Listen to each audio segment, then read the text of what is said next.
Assalamualaikum warahmatullahi wabarakatuh. Rahayu Sagung Dumadi. Kembali lagi di channel Babat Nusantara. Pada kesempatan kali ini akan menceritakan sejarah Kerajaan Bali. Kerajaan Bali merupakan suatu kerajaan kuno yang terletak di Pulau Bali, dekat dengan Pulau Jawa. Oleh karena itu, kebudayaan pada masa Kerajaan Bali sangat dipengaruhi oleh kebudayaan Jawa, yang diakibatkan hubungan yang terjalin antara Kerajaan Bali dengan kerajaan di Pulau Jawa. Seperti kerajaan lain, Kerajaan Bali juga mengalami periodisasi dan konflik-konflik yang terjadi mulai dari awal berdiri mencapai puncak kejayaan hingga keruntuhannya. Oleh karena itu, dalam artikel ini kami akan menyajikan ulasan lengkap mengenai sejarah Kerajaan Bali, raja yang memimpin, periodisasi dan lain sebagainya. Bagi yang belum tahu, simak ini sampai habis. Sejarah Kerajaan Bali. Kerajaan Bali kuno pertama kali berdiri pada abad ke-8 yang pada saat itu namanya adalah Kerajaan Bedahulu, yang dibuktikan dengan temuan prestasi Nazar Buddhis. Kerajaan Bali kuno berlangsung selama berabad-abad sebelum mendapat serangan dari Kerajaan Majapahit. Barulah setelah itu, Kerajaan Bali terbentuk kembali dengan sedikit demi sedikit melepaskan diri dari kekuasaan Kerajaan Jawa yang telah lama mencengkram mereka, walaupun Kerajaan Bali juga harus menghadapi berbagai rintangan yang lain untuk mempertahankan wilayah kekuasaannya. Letak dan peta. Kerajaan Bali terletak di pulau kecil dengan namanya yang sama yang terletak di dekat Pulau Jawa, sehingga terkadang Bali dianggap sebagai bagian dari Pulau Jawa atau wilayah Jawa. Berikut adalah peta Kerajaan Bali. Periodisasi. Yang pertama, Kerajaan Bali Dwipa atau Kerajaan Awal. Kerajaan Bali pertama konon didirikan oleh Sri Kesari, yaitu Raja Buddha dinasti Shailendra, yang melakukan ekspedisi ke Bali untuk mendirikan kerajaan. Hal tersebut dibuktikan dengan ditemukannya prastasi yang dibangun oleh Sri Kesari, yaitu prastasi Blonjong, di mana prastasi yang berangka 836 Saka atau 914 Masehi tersebut berisi tentang masa pemerintahannya. Sri Kesari juga membuat dua prastasi lain yang ditemukan di pedalaman Bali yang berisi tentang konflik-konflik yang terjadi di pedalaman Gunung Bali. Dengan bukti-bukti tersebut, sejumlah menyatakan bahwa pemerintahan di Bali pertama kali, yaitu dinasti Warmedewa, didirikan oleh Sri Kesari dan berhasil dijalankan selama beberapa tahun dengan makmur. Yang kedua, periode Majapahit. Periode Majapahit dimulai saat pasukan Majapahit di bawah pemimpin Gajah Mada yang dibantu oleh jenderalnya Arya Damar berhasil menaklukkan kerajaan Bali Bedahulu dan mengalahkan rajanya pada tahun 1343 setelah 7 bulan pertempuran. Setelah penaklukan tersebut, wilayah kerajaan Bali dibagikan oleh Majapahit kepada saudara-saudara Arya Damar, yang kemudian mereka mengelola pemerintahan Bali yang dipimpin oleh Arya Damar di bawah naungan kerajaan Majapahit. Hal tersebutlah yang membuat Bali banyak dipengaruhi oleh kerajaan Majapahit dari berbagai aspek, baik politik dan sosial budaya. Yang ketiga, kerajaan Glegel. Penaklukan Bali oleh Majapahit ternyata diikuti dengan pemindahan dinasti di Serampang, yaitu yang dipimpin oleh Sri Aji Kresna ke Pakisan sebagai penguasa pertama. Aji Kresna memiliki 3 orang putra, yang mana putra sulungnya Dalem Serampang kemudian menggantikannya untuk memimpin Serampangan. Namun ternyata dia tidak memiliki kompetensi dalam memimpin kerajaan, sehingga tak perlu menunggu waktu yang lama. Serampangan mulai mengalami kemunduran dan statusnya menjadi tidak jelas. Sementara itu adik bungsunya Dalem Ketut mendirikan kerajaan baru di wilayah Glegel dan berhasil menjalankan dengan baik.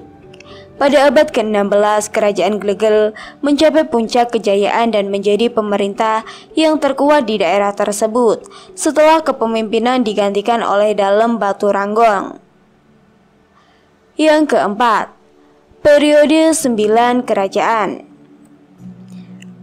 Kejayaan kerajaan Glegel berlangsung hingga tahun 1651. Setelah itu, konflik internal membuat kerajaan tersebut terpecah. Pada saat yang sama, sekitar 4 km dari kerajaan Glegel, muncullah kerajaan baru di daerah Klungkung yang dipimpin oleh penguasa yang diberi sebutan Dewa Agung. Namun, sayangnya kerajaan baru tersebut tidak mampu mempertahankan kekuasaan atas Pulau Bali. Akhirnya kekuasaan di Pulau Bali terbagi menjadi 9 kerajaan kecil, yaitu Klungkung, Bandung, Buleng, Gianyar, Jembrana, Mengawi, Tamban, Bangli, dan Karangasem yang membangun kekuasaan mereka sendiri-sendiri.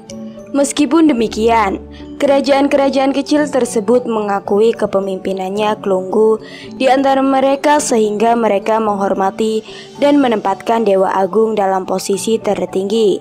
Selama berabad-abad selanjutnya, masing-masing kerajaan kecil tersebut terlibat dalam peperangan antara kerajaan.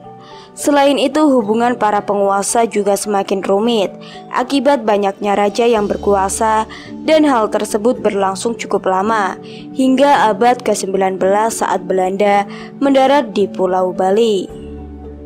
Ikatan dengan kerajaan di Jawa.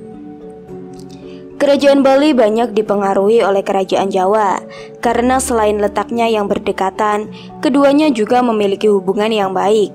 Pada masa pemerintahan Raja Udayana di abad 20, beliau juga dipimpin oleh permaisurinya yang merupakan anak dari Raja Makuta, Wangsa Wardana dari dinasti Isyana di Jawa. Hal tersebut memunculkan spekulasi bahwa pada saat itu Bali telah menjalani hubungan politik dengan kerajaan di Jawa. Apalagi putra dari Udayana yaitu Airlangga juga kemudian menjadi menantu dari Dharma Wangsa. Setelah itu Bali menjadi bagian dari wilayah penaklukan Gajah Mada. Kerajaan Singasari juga pernah berusaha untuk menjadikan Bali sebagai wilayahnya, namun gagal dengan terbunuhnya Kartanegara. Sejak saat itu Bali kembali menjadi wilayah yang merdeka dari Jawa. Hubungan yang terjadi antara Bali dan Jawa membuat sedikit banyak aspek kehidupan di Bali dipengaruhi oleh Jawa, baik sosial budaya, politik maupun bahasanya. Raja-raja Kerajaan Bali. Berikut adalah daftar raja-raja yang pernah berkuasa di Kerajaan Bali. Yang pertama, Sri Kesari Marwadewi. Sri Kesari Marwadewi merupakan raja yang memerintah di Istana Singgadawalawa. Hal tersebut tertulis pada prastasi Blanjong yang ditemukan dan tertulis tahun 1014 Masehi. Yang kedua, Ratu Sri Ugasena. Ratu Sri Ugasena merupakan raja selanjutnya yang memimpin di Istana Singgadawalawa pada tahun 915 sampai 945 Masehi. Pada masa pemerintahannya, Ratu Sri Ugasena meninggalkan 9 prastasi yang berisi tentang pembangunan tempat-tempat suci dan beberapa lainnya berisi tentang pembebasan pajak untuk daerah-daerah yang ditentukan. Sang ratu diharamkan di air Mandatu setelah kematiannya. Yang ketiga, Tabanendra Warmadewa. Raja Tambadendra Warmadewa merupakan raja kerajaan yang memimpin pada tahun 955 sampai 967 Masehi. Pada masa pemerintahannya, Tabanendra membebaskan penarikan pajak untuk desa-desa tertentu. Selain itu, dia juga memberi izin untuk membuat sebuah pemakaman raja kepada rakyatnya yang kemudian dibangun di air Madaru. Yang keempat, Jayasinga Warmadewa. Beberapa orang beranggapan Raja Jayasinga Warmadewa bukanlah keturunan dari Tabanendra Warmadewa, karena dalam sejarah disebutkan bahwa masa pemerintahannya yang bersamaan dengan masa pemerintahan Raja Tabanendra, yaitu pada tahun 960 Masehi hingga tahun 975 Masehi. Namun pendapat lain menyebutkan bahwa mungkin Raja Jayasinga Warmadewa merupakan putra mahkota yang telah diangkat menjadi raja saat ayahnya masih belum turun tahta. Pada masa pemerintahannya, Raja Jayasinga telah membuat telaga di daerah dekat Tampak Siri, yang airnya berasal dari sumber air suci yang terletak di desa Manukarya. Yang kelima, Jayasadu Warmadewa. Pada tahun 975 sampai 983 Masehi, pemerintahan kerajaan Bali dipimpin oleh Jayasadu Warmadewa yang merupakan putra dari raja sebelumnya Jayasinga. Pada masa pemerintahannya, Jayasadu terkenal sebagai raja yang bijak dan sangat peduli terhadap rakyatnya juga fasilitas keagamaan. Ia selalu meminta rakyatnya untuk menjaga dan merawat tempat-tempat pertapaan dan pura yang ada di wilayahnya. Jayasadu juga berhasil memperkuat armada militer kerajaan dengan melengkapi persenjataannya. Yang keenam, Sriwijaya Mahadewi. Tahun 983 Masehi, kerajaan Bali dipimpin oleh seorang ratu bernama Sriwijaya Mahadewi. Dalam hal ini ada perbedaan pendapat oleh para sejarawan, di mana Steen Cleveland mengatakan bahwa mungkin ratu tersebut berasal dari kerajaan Sriwijaya, sedangkan Damais mengatakan bahwa Ratu Wijaya mungkin saja dari Jawa Timur, yaitu putri dari Empu Sendok. Karena berdasarkan prasasti Ratu Wijaya yang ditemukan, nama-nama jabatan yang tertulis merupakan nama-nama yang sering ditemui dalam prasasti Jawa yang terdengar asing di Bali. Yang ketujuh, Dharma Udayana Warmadewa. Kerajaan Bali mengalami kejayaan pada masa pemerintahan Raja Udayana yang didampingi oleh istrinya, Permaisuri Mahandaradata, yang merupakan anak dari Raja Jawa Timur, Raja Makutawangsa Wardana. Sebelum menikah, konon Raja Udayana berada di Jawa Timur. Hal tersebut diperkuat dengan prasasti Jalatunda yang mencantumkan namanya. Hubungan pernikahan tersebut membuat pengaruh kerajaan Jawa di Bali semakin berkembang sehingga kerajaan Bali mulai membuat sistem pemerintahan seperti kerajaan Jawa yang menggunakan dewan penasehat. Penulis prasasti juga mulai menggunakan bahasa Jawa kuno. Kepemimpinan Raja Udayana bersama sang permaisuri berlangsung hingga tahun 1001 Masehi.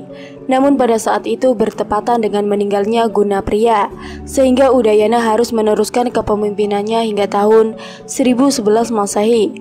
Menurut prasasti Air Hawang, Udayana dicadikan di Banduwaka setelah wafatnya. Prasasti lain, yaitu prasasti Hayang, menyebutkan bahwa setelah meninggal di Banduwaka, Udayana lebih dikenal dengan nama Batara Luma.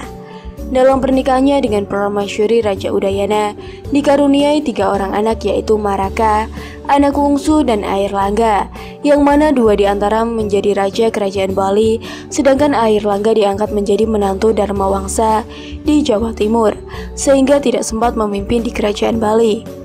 Yang kedelapan, Maraka. Maraka menjadi pemimpin kerajaan Bali pada tahun 1011 sampai 1022 Masehi dan bergelar Dharma Wangsa Wardana Marakata Pangka Jasatana Utunggadewa.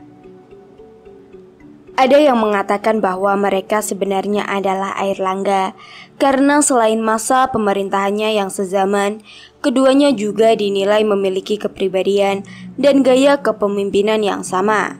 Marakata dikenal sangat tegas dan adil sehingga dianggap sebagai sumber kebenaran hukum yang mana dia sangat mencintai dan melindungi rakyatnya. Pada masa pemerintahannya, Marakata ikut andil dalam pembangunan candi yang berada di wilayah Gunung Kawi, Tampak Siri, Bali. Yang kesembilan, Anak Wungsu. Anak Wungsu merupakan salah satu putra Raja Udayana yang memiliki gelar Paduka Haji Anak Wungsu, Nira Kali Bateri Lumrah, Burawa Bahtera Lumrah, Banu Waka. Anak Wungsu memimpin selama 28 tahun, yaitu dari tahun 1049 sampai 1077 Masehi, dan telah membuat banyak sekali prestasi yang tersebar di Bali Selatan, Bali Utara, dan Bali Tengah. Konon jumlah prestasi yang ditinggalkan lebih dari 28 prestasi. Oleh rakyat Bali, Anak Wungsu dianggap penjelmaan dari Dewa Wisnu hingga akhir hayatnya dan tidak memiliki keturunan, dan saat wafat pada tahun 1077, beliau dimakamkan di Gunung Kawi. 10. Jaya Sakti. Jaya Sakti merupakan Raja Bali yang masa pemerintahannya sezaman dengan pemerintahan Jayabaya di Kerajaan Kediri, yaitu pada tahun 1133 sampai 1150 Masehi. Pada masa pemerintahannya, Jaya Sakti menggunakan Kitab Undang-Undang Raja Wacana dan Kitab Utara Widi Balawa. Kepemimpinan Raja Jaya Sakti dibantu oleh para senopati dan pemuka agama baik Hindu maupun Buddha yang tergabung sebagai penasehat pusat kerajaan. Yang ke-11, Bedahulu. Raja Bedahulu atau yang dikenal dengan Sri Astasuri Ratna Bumi Banten memerintah pada tahun 1343 Masehi dan dibantu oleh dua patinya, yaitu Basung Grigis serta Kebu Iwa. Raja Bedahulu merupakan raja kerajaan Bali terakhir sebelum terjadi penaklukan oleh Gajah Mada dan kerajaan Bali menjadi sebagian dari wilayah kerajaan Majapahit. Kehidupan kerajaan. Yang pertama, kehidupan politik. Kehidupan politik kerajaan Bali sangat dipengaruhi oleh sistem yang berlaku pada masa Raja Udayana, di mana pada saat itu kerajaan Bali mencapai puncak kejayaannya.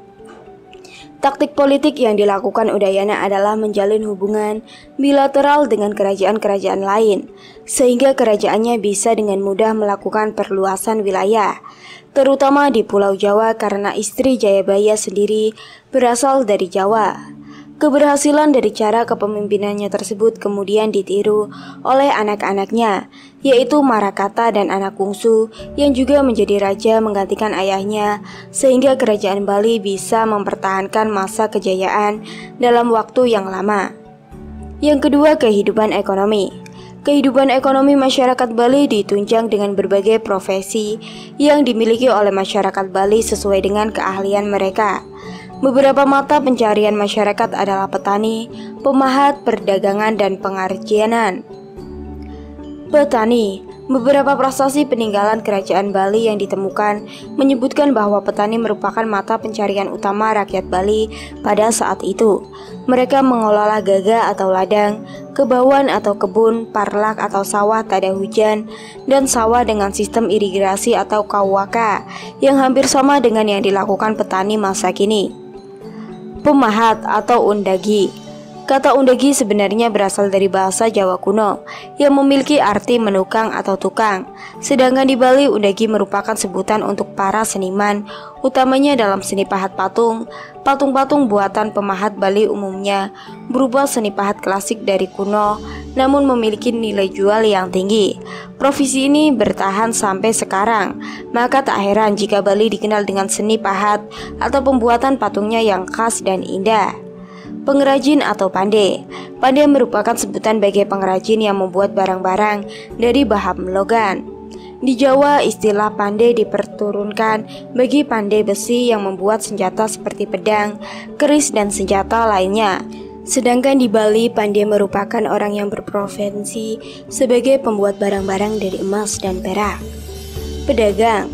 Prasasti Bahnawa Baru yang merupakan peninggalan kerajaan Bali kuno menyatakan bahwa para pedagang pada masa itu telah melakukan perdagangan antara pulau. Di Bali juga ada sebutan untuk para pedagang, yaitu Wanigrami untuk pedagang perempuan dan Wangirma untuk pedagang laki-laki. Ketiga, kehidupan sosial budaya. Pada masa kerajaan Bali, struktur masyarakat Bali berkembang berdasarkan beberapa aspek, diantaranya adalah kesenian.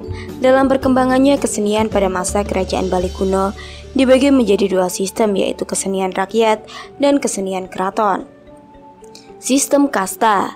catur warna. Bali sangat identik dengan budaya Hindu yang melekat dalam kehidupan masyarakatnya, sehingga sistem sosial mereka juga mengadopsi dari sistem kasta Hindu yang ada di India, di mana masyarakat dibagi menjadi beberapa golongan atau kasta dengan urutan dari yang paling tinggi yaitu Brahmana, Ksatria, Waisya, dan Sudra.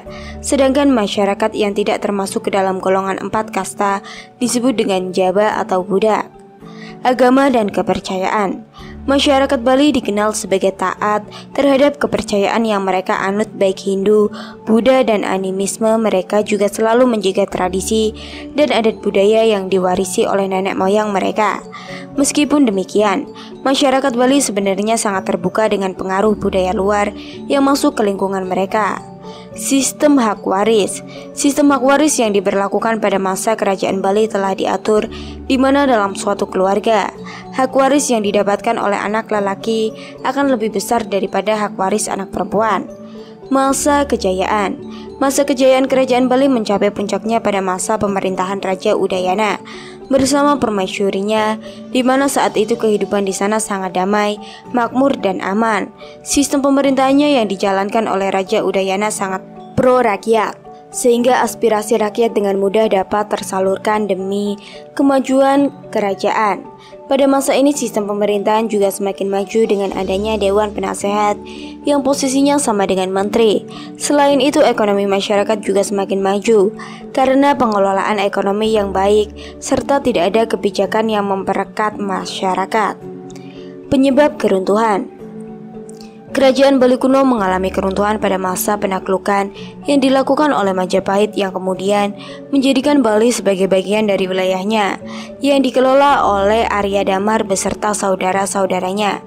Puncaknya bertahun-tahun kemudian kedatangan penjajah Belanda membuat kerajaan Bali kehilangan otoritas atas wilayah akibat invasi dan serangan yang terus-menerus dilakukan sehingga Bali menjadi bagian dari Hindia Belanda.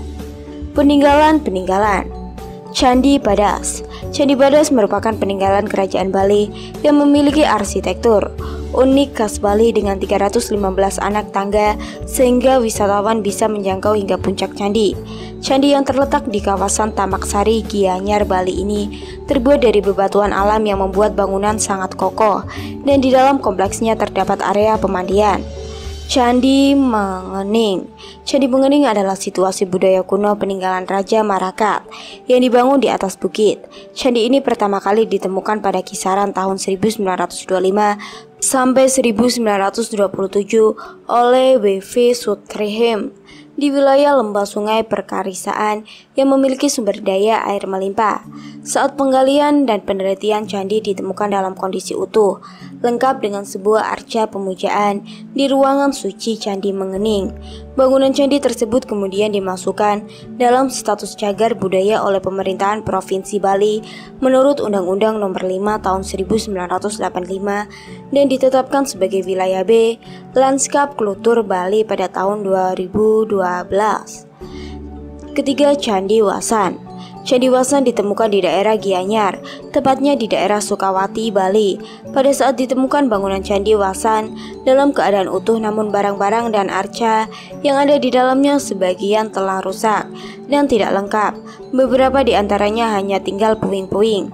Jika dilihat dari dasar pondasi dan puing-puing bangunannya, candi yang memiliki ketinggian 14,1 meter, lebar 11,10 meter, serta panjang 9,40 meter ini diberikan berupa kompleksitas dengan banyak candi, bukan hanya bangunan tunggal candi. Yang keempat, prestasi Belanjong. Prestasi Belanjong disebut-sebut sebagai prestasi tertua di Bali yang ditemukan di desa Sanur Kau, Denpasar. Prestasi yang terbentuk pilar batu ini berukuran tinggi 1,77 meter dan berdiameter 62 cm, serta dianggap memiliki bentuk yang unik karena tidak seperti prestasi lainnya yang ditemukan. Tulisan yang terukir pada prestasi Belanjong menggunakan bahasa Sanskerta dengan penulisan huruf yang bercampur antara huruf Bali kuno, huruf Pranegara, dan huruf Kawi. Isi dari prestasi Belanjong adalah menyatakan tentang Wadipa, yaitu nama lain dari Pulau Bali. Selain itu juga menceritakan secara gamblang tentang kemenangan dan keberhasilan kepemimpinan para dewa atas kerajaan Bali. Yang kelima, prestasi Pangalapuan, yang keenam prestasi Gunung Panulisan, ketujuh Pura Agung Baski. Sumber sejarah. Ekstensi kerajaan Bali terdapat ditelusuri dari beberapa sumber sejarah yang ditemukan, baik berupa kitab, tulisan, pada prasasti, dan lain-lain. Di antara sumber sejarah tersebut adalah cap dari Tanah Liat yang berisi mantra Atrama Buddha yang ditulis dalam bahasa Sanskerta, kitab sejarah dinasti Tangkuna, prasasti Blonjong, prasasti Penjogoyang, prasasti zaman Ratu Urgasena yang berangka tahun 837 dan 88 tahun Saka, prasasti Berangka 1010, 1020, dan 1023 tahun Saka. Demikian penjelasan tentang kerajaan Bali yang telah kami buat sesederhana mungkin. Semoga bermanfaat untuk kalian semua. Rahayu, Rahayu, Rahayu.